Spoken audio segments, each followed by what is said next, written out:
Hello doctors, welcome back to Job Studies But Fun for a new subject, that is Orthopedics Part 1. So it's going to be around 8 to 9 video lectures in which we are going to convert all the must-know previous year topics into a 8 to 9 video lecture series. So this is all what I had done to score a good rank in FMGE exam, and mostly you will understand and solve all the PYQs with the following video lectures. So without further ado, let's start.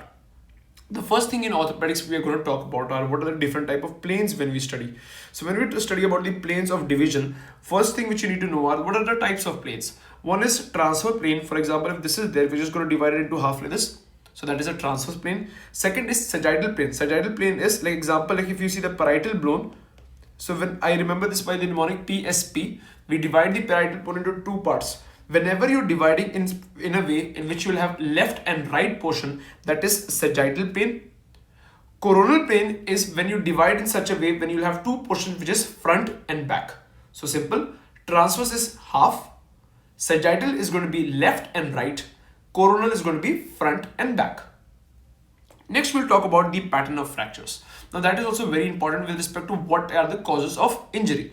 First, we'll be talking about transverse fractures. Now, what is the meaning of transverse fracture? Transverse fracture is a fracture in which the fracture line is making an angle of less than 30 degree. Okay, less than 30 degree with the horizontal plane. For example, if this is going to be a bone and there is going to be a fracture. This fracture, the angle should be less than 30 or equal to 30 degree to call it a transverse fracture. Now, transverse fracture can be of two causes. The most common cause is going to be an indirect injury. And this is because of extensive muscular contraction. Some muscles, like example in the long bone, femur, there are adductors and abductors. For some reason, when they both contract simultaneously, then there will be an effect which will be an indirect injury causing a transverse fracture. The second most common cause is going to be direct injury. And remember, with respect to direct injury, the most common pathological fractures have a transverse type of fracture. So remember, whenever any pathological fractures basically mean when the defect is because of a weakness, that is osteoporosis, is mostly seen as a transverse fracture. The second thing which you will see is a type which is oblique fracture. Now, oblique fracture is when the angle made by the fracture line with respect to the horizontal line is going to be more than 30 degree. So now you understood, with the horizontal line, when the angle is made less than 30, that's a transverse fracture. In transverse fracture, you have two types. One is going to be the most common cause is going to be indirect, that is because of excessive muscular contraction. And second is going to be direct cause, that is pathological bone fractures. Second thing we talked about was oblique fracture, in which the angle made with the fracture line and the horizontal is going to be more than 30 degree. The most common cause is going to be compression type of injuries. And why? Because whenever you see the cortex, so you'll have a cortex and the medulla in the bone. Remember, two sides of the cortex, the density is going to be different among both of them. Thereby, it is going to cause an oblique fracture. Third type of fracture we're going to see is a spiral fracture. Now, most common, as you see, spiral fracture is going to be because of a cause of a rotational, toroidal, or a twisting nature. Amongst the three which we talked about, the best prognosis is going to be of a spiral fracture. The reason why this is because spiral, S for spiral fracture, S for maximum surface area. If there is maximum surface area, the chances of non-union is so less, and obviously the bone is going to have good union. So if you compare with respect to a transverse fracture, there is better union. On the other hand, a transverse fracture is going to have less union. Now, the next thing you will talk about is known as a comminuted fracture. Comminuted fractures are the fractures which are basically seen when there are more than two fracture lines within one bone. When there is two fracture lines within one bone, that is known as a comminuted fracture. And this is mostly because of a high velocity direct trauma seen in road traffic accidents. Talking about fracture, they can be of two types. One is going to be open and one is going to be closed. Now, a closed fracture is a simple type of fracture and the prognosis is better. On the other hand, an open fracture basically means when the skin is also split. Closed fracture, the skin is going to be intact, whereas an open fracture is exposed to the environment and it is going to be split. So as I told you, closed are the simple ones and the open one are going to be known as compound. Now to classify open fractures, we have a classification, a very important one, that is known as Gustilo-Anderson's classification. Now Gustilo-Anderson's classification, what you have to remember is, it is first of all for an open fracture. It has basically three types and type 3 has further three subdivision. Type 1, 2, 3. In 3 you have 3A, B and C. Now what you have to remember here, what are the parameters which are going to be used in case of the Gustilo-Anderson classification? First of all, wound length. Second is going to be whether there is soft tissue damage or contamination. Third, whether the periosteum is going to be intact or not. Fourth is whether there is adequate soft tissue covering it. And last is going to be, is there any arterial or basically vasculature involvement? Very easy to remember. The main difference is going to be in type 1 and type 2. Type 1 size is less than 1 centimeter. Type 2 size is less than more than 1 centimeter. Other all 3A, B, C are going to be extensive wound. Talking about type 1 in respect to contamination, very minimal. Type 2 is going to be moderate. And all the type 3s are going to be extensive. With respect to periosteum, remember periosteum is going to be intact in both type 1 and type 2. And in type 3A is the beginning where you see periosteal stripping. Similarly, with respect to soft tissue coverage, all layers till type 3A has adequate soft tissue coverage, after which you will have inadequate soft tissue coverage. And the only type in which you will see any bleeding like arterial, venous or any vasculature, that is going to be type 3C. A very important previous year question is, whenever you see an open fracture plus there is active bleed, arterial or venous, what is the category? It is going to be 3C. They will ask you size less than 1 centimeter, type 1. Then if they'll ask you type 2 will be moderate contamination. Extensive is in 3A, B, C. Periosteum stripping starts in type 3A. Soft tissue coverage is less in type 3B. And vasculature involvement is in type 3C. Okay, now remember, in whatever we have talked about here right now, we talked about the size, we talked about contamination, maybe the mechanism of injury, the periosteum is intact or stripped, coverage of the tissue and vasculature. What we did not talk about was whether there is involvement of nerve injury. So remember, in a question, if they'll ask you which of the following are the parameters in Gustilo-Anderson classification for open fracture, remember nerve injury is not a part of the classification. Okay. Next, let's talk about the management of open fracture. The management is going to be primarily, if you ask, if there is no specific detail of type 1 or type 2 or whatever it is, remember what you're going to do. You're going to debrive, first of all, put NS, wash it thoroughly, okay, give the antibiotics, and along with that, you're going to do external fixation. Okay, now remember, with respect to external fixation and internal fixation, externally you're basically trying to stabilize, and it is a temporary method, but something is better than nothing. Internal is going to take too much time, so that is why external fixation is done earlier, and the management for a non-specific fracture of an open fracture is going to be debridement and external fixation. Talking about fixation, you have two types, internal and external. In internal, the only thing you have to remember is there are two types, extramedullary and intramedullary. In external fixation, a classic example is going to be Elan-Zorov. Now, Elan-Zorov is a very important parameter because it is not only used for open fracture, but it is used for multiple conditions. Like if there is a bone deformity, if there is a bone gap, if there is an intra-articular fracture, or it is a open fracture. So that is the use of Elan-Zorov. Now, talking about open fracture come specific management. If they say for type 1 and type 2, now type 1 and type 2 are the lesser severe ones because periosteum is intact, size is less, contamination is less, and there is no vascular injury. So you can directly go to the OT. Maybe 1-2 hours the patient can wait, no problem. So debridement and internal fixation. Now type 3 is the one where you see that there is basically periosteum is beginning to get destroyed, coverage is less. So first we have to emergently at least stabilize the patient. So do it fast. So that is why in these conditions you're going to do external fixation, because going to the OT and going to further go internal fixation, it's going to take some time, right? Now, talking about the type 3C, whenever there is vascular injury, first you repair the vascular injury, then go and further treat the bone fracture. As I told you about Elan-Zorov, uses are bone gaps, deformity corrections, intra-articular fractures, and open fracture. This is something which is known as Elan-Zorov. The main working is known as is basically known as distraction, histogenesis, or distraction osteogenesis. What you're going to do is that at the ends over here, you're going to have screws. In the proximal end, there will basically be a cut. So slowly 1 mm per day, you're going to rotate it and then it is going to join. Now, Elanzarov looks good, but it is extremely painful. So you'll have psychological issues.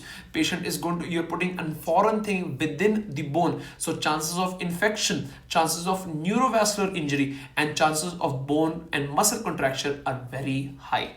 So these are the complications: infection, neurovascular injury, muscular contractions, and physiological impact because of obviously patient is not able to walk. So this is not something which is distraction histogenesis. Slowly 1 centimeter, you are going to rotate. Next thing I would like to talk about is growth plate. Growth plate is also known as physeal plate or physis. Talking about a basic bone, remember in the bone, the extremity, the outer part is going to be known as the epiphysis. Then you'll have something which is the metaphysis. And in the center, you have something which is known as the diaphysis. In between the epiphysis and the metaphysis over here is something which is known as the growth plate. The growth plate grows towards the metaphysis. So these are the things which you have to remember. Now talking about the growth plate, how it is growing. So it grows towards the metaphysis, and now you'll have to remember the different zones, and this is a previous year question. So the different zones are, you can remember it by your own growth. First you're a child in a germ layer, so germinal. Then in puberty, you proliferate. After that, you begin to realize that you have to become mature. And after maturing, you become stronger and stronger, that is hypertrophied. Finally, you're as hard as a stone, so you're basically calcified. What did I say? Germinal, small, puberty, proliferation. Then you begin to get mature in life, so maturation. After maturation, you begin to get stronger and stronger, so that is hypertrophied. And finally, you are as hard as a stone, so that is zone of provisional calcification. So germinal zone is the one which is closest to the epiphysis. As I told you, from epiphysis it goes down to diaphysis, then proliferative zone, zone of maturation, hypertrophic zone, and zone of provisional calcification. The main function of growth plate is to increase your height and the length of the bone. If you see the function of the growth plate, now let us talk about what is the injury to the growth plate. We have a classification for the injury of the growth plate, and that is known as Salter-Harris classification. The classification is known as Salter-Harris classification, and it is a very important PYQ. Talking about the types, type 1 is only involvement to the growth plate. Type 2 is growth plate plus metaphysis. Type 3 is growth plate plus epiphysis. Type 4, growth plate, epiphysis and metaphysis involved. And type 5 is when there is a crushing injury involving all the 3 layers. There is another type which is known as type 6, which was given by a person known as Rang, in which there was injury to the surrounding perichondral ring, which basically supports the growth plate. So that is known as type 6. So type 1, only epiphysis. Answer with me, okay? So just imagine we're having a live class and we're having a discussion together. So type 1 is epiphyseal injury. Type 2, epiphysis plus, very good, metaphysis. Type 3, epiphysis plus, growth plate. I should talk about growth plate, right? So type 1 is growth plate only. Type 2 is growth plate plus metaphysis. Type 3 is growth plate plus epiphysis. Type 4 is growth plate, metaphysis and epiphysis. And type 5 is crush. Rang has given a type 6 in which there is perichondral involvement. Now type 2 in which there is growth plate and metaphyseal involvement, that is known as the Trosten-Holland metaphyseal fracture. The Trosten-Holland metaphyseal fracture. Let's do it last time because it's a very important PYQ. Type 1 only involvement in the Salter-Harris classification. Type 1 only growth plate. Type 2 is growth plate plus metaphysis. Type 3 is growth plate plus epiphysis. Type 4 is when all layers, growth plate, epiphysis and metaphysis. And type 5 is a crush injury. Type 6 is involvement of the perichondrium. Okay, so if you see with respect to the bone involvement, if only the growth plate is involved, type 1 growth plate plus metaphysis, this is Trosten-Holland. Okay, type 3 is when there is the growth plate and the epiphysis. Type 4 when all the 3, growth plate, meta and epi are involved. And finally a crush injury, that is type 5. Before we move on to next, please, I would request you to subscribe as this would really mean a lot to me. Thank you, and I hope you're enjoying this lecture. Let us talk about the complications of fracture. Number one is going to be compartment syndrome. Very important previous year question. Okay, so compartment syndrome, classic feature is going to be the patient is going to have massive and extensive pain. He's going to have swelling. They will have absent distal pulses, and then you'll have skin bulbs as well. Now the thing is, a classic feature is when you are going to do passive stretching on the fingers and the toe, the patient is going to have immense pain, and this is the classic sign and the most sensitive sign for compartment syndrome. Compartment syndrome can be because of two types. One, it can be because of external cause, that is the cast is too tight. Internal cause can be when there is a hematoma or a bleeding within. Remember, the most common causes are going to be, if we're going to go from down to up, the most common causes, the diaphyseal fracture of the tibia, then come a bit up, proximal fracture of the tibia, come more up, distal fracture of the femur, then more up, shaft of the femur, both arm of the forearm, distal radius, and supracondylar fracture. What did I say? The most common is going to be the diaphysis of the tibia, then proximal tibia, distal femur, shaft of the femur, bones of both forearms, distal radius, and supracondylar fracture of the humerus. Chances of compartment syndrome in these bones are very, very high. For external fixation, for external cause of a compartment syndrome, just remove the cast. For internal cause, you have to do early fasciotomy, that is done within 6 hours. Okay, what are the indications of fasciotomy? Number one is clinical. Obviously, you see patient is in too much pain, swelling is there, no pulse, and on passive stretch, sensitivity. Okay, severe pain. Classic sign, do early fasciotomy. Okay, late fasciotomy, very poor prognosis. Remember, and what are the theoretical complications, the theoretical ways to find out? They say that if the intracompartmental pressure is going to be more than 40 mmHg, so then you have to do early fasciotomy. But this is not accurate. The best way clinically, what they do is they check the difference between the mean arterial pressure and the intracompartmental pressure. If this is the difference is less than 40, then you will have to do early fasciotomy. This is all about compartment syndrome. Next important complication of fracture is going to be fat embolism syndrome. Very interesting cases. Classic history of an RSA young patient who has fracture of the long bones, like femur fracture. Now what happens is that the fat globules go out from the bone and go and activate the cytokines. These cytokines are going to go and damage the lungs. Patient is going to have tachypnea. These cytokines are going to go and damage the platelets. The patient is going to have classic petechiae, which is seen on the trunk, axilla, abdomen. These fat globules activate the cytokine, go and damage the brain, so patient will have confusion. So patient after RSA, petechial rash, confusion, and along with that, if you see the patient is also having tachypnea, tachycardia, fever, think about fat embolism syndrome. The criteria which is used is known as GERD's criteria. Okay, it is known as GERD's criteria. Treatment, first you have to stabilize the fracture so that more fat globules do not go. For diagnosis, you can use a urine test because the fat globules can be present over there. 100% oxygenation. Thrombolytics like heparin can be used, okay, for the thrombolytic property. Okay, and this is the management of fat embolism syndrome. Talking about pathological fractures, as I told you, the most common type pathological fracture is going to be transverse fracture. Transverse fracture is when the fracture line and the lane on the horizontal line is less than 30 degrees. The most common cause is going to be osteoporosis. Talking about this most common site, vertebra, neck of the femur, distal radius are the common sites. In pathological fractures, we have a criteria which is known as the Merle's criteria. Merle's criteria is basically we will do a prophylactic fixation before the fracture of the bone based on some criteria. We think that this bone can fracture, let us fix it before the actual fracture. What they say is if the score is going to be more than 8, that is an indication of prophylactic fixation of a pathological fracture. This is Merle's criteria. Okay, you don't have to remember the detail, just remember more than 8, you have to do prophylactic fixation. Another type of fracture is stress fracture. Stress fracture is basically mainly because of overuse of the bone, like too much pressure over it. Classic history of stress fracture is maybe a marathon runner, army officer, police officer, and athletic. The most common part is going to be the neck of the second metatarsal over the neck of the third metatarsal. If second most common cause is going to be distal fibula over the distal tibia, management is simple: rest and put a sling and immobilize the area. If you want to see for the identification of stress fracture, remember the bone involvement is the medullary part, not the cortical part. Remember, C for cortex, C for CT scan, M for medullary part, M for MRI. So remember, investigation of choice for a stress fracture is going to be MRI.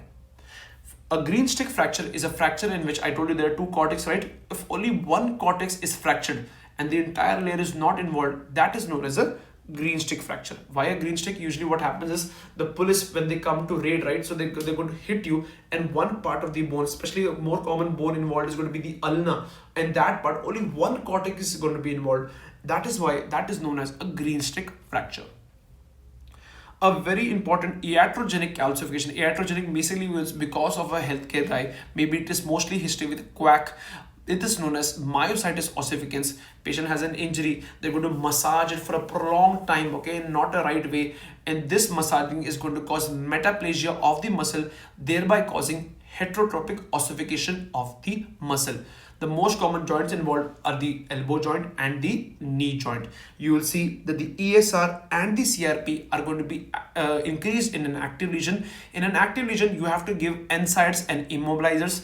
In a non-active lesion, you have to surgically remove the part which is ossified. All right. If you see the X-ray, the outer layer of the ossification is basically radio dense. So I hope you enjoyed this quick part 1 of orthopedics. I hope you enjoyed it. Please do let me know in the comments how did you like this video, and stay tuned for part 2. All the best, and listen, you got this. Take care.